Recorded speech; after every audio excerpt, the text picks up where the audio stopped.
était tourné vers lui. Il était grand prince de Moscou. « A sauvé nos vies et un peu plus », répliqua le second, un moine avec une pointe d'ironie grinçante. Car contre toute attente, la ville était en grande partie intacte et demeurait en leurs mains. Durant la nuit, le grand prince avait manqué être renversé et assassiné, même si rares étaient ceux qui le savaient. Sa ville avait failli être réduite en cendres. Seule une tempête de neige, aussi miraculeuse qu'inopinée, l'avait préservé. Personne ne l'ignorait. Une balafre noire entaillait maintenant le cœur de la cité, comme si, durant la nuit, la main de Dieu avait écorché Moscou de ses ongles incandescents. « Cela ne suffit pas, » dit le grand prince. « Nous avons peut-être survécu, mais sans châtier les félons. » Toute cette rude journée, le prince avait eu des paroles rassurantes pour chaque homme, des ordres précis pour ceux qui rassemblaient ses chevaux encore en vie ou dégageaient les poutres calcinées de l'écurie. Mais le moine, qui le connaissait bien, voyait l'épuisement et la fureur affleurer. « Je pars demain avec autant d'hommes que faire se pourra, » reprit le prince. « Nous trouverons les Tatars et nous les tuerons. » Quitter la ville en un tel instant, Dimitri Ivanovitch ? Demanda le moine, avec quelque inquiétude dans la voix. Une nuit et une journée sans dormir n'avaient pas mis Dimitri de bonne humeur. « Aurais-tu l'intention de me le déconseiller, frère Alexandre ?» rétorqua-t-il d'un ton qui fit tressaillir son entourage. « Moscou ne peut se passer de vous.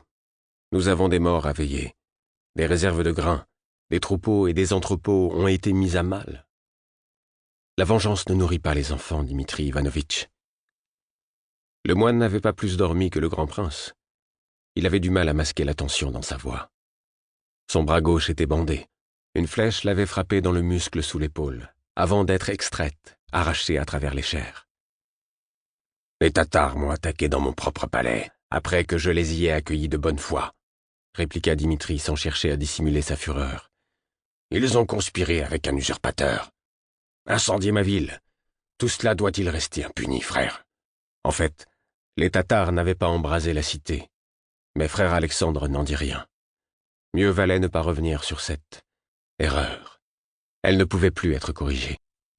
Implacablement, le grand prince poursuivit. « Ta propre sœur n'a-t-elle pas donné naissance à un enfant mort-né au milieu de ce chaos ? Un enfant royal mort, un pan de la ville en cendres. La population va hurler si justice n'est pas faite. Verser le sang ne lui rendra pas son enfant, » dit Sacha plus sèchement qu'il ne l'eût voulu. Il avait toujours à l'esprit la désolation drapée de dignité de sa sœur, une chose pire que toutes les larmes. Dimitri avait la main sur le pommeau de son épée. « Vas-tu me sermonner maintenant, prêtre ?» Sacha perçut dans la voix du prince la fracture entre deux, pensée, mais pas guérie.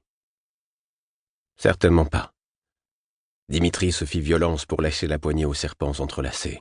« Comment comptez-vous trouver les Tatars de Tchelibey ?» reprit Sacha, s'efforçant de le raisonner. « Nous les avons déjà poursuivis une fois, et nous avons chevauché une demi-lune sans découvrir le moindre indice, alors que nous étions au plus profond de l'hiver, quand la neige garde longtemps les traces. Mais nous les avons trouvés. » Les yeux gris de Dimitri se plissèrent.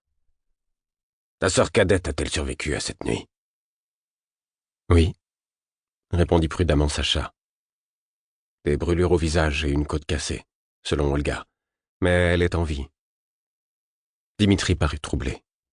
Derrière lui, l'un des hommes qui dégageaient les décombres laissa échapper le bout d'une poutre brisée et jura. « Je ne serais pas arrivé au palais à temps sans elle, » dit Sacha, en direction du profil austère de son cousin. « Son sang a sauvé votre trône. »« Le sang de beaucoup d'hommes a sauvé mon trône, » coupa Dimitri, sans le regarder. « C'est une menteuse, et elle t'a fait mentir, toi, le plus droit des hommes. » Sacha ne dit rien. « Demande-lui, » poursuivit Dimitri en tournant la tête. « Demande-lui comment elle a trouvé les Tatars. Il ne pouvait pas uniquement s'agir de son sens de l'observation. J'ai des dizaines d'hommes aux yeux perçants.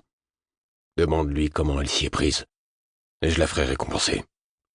Je ne crois pas qu'il y ait à Moscou un seul homme qui l'épouserait, mais un boyard de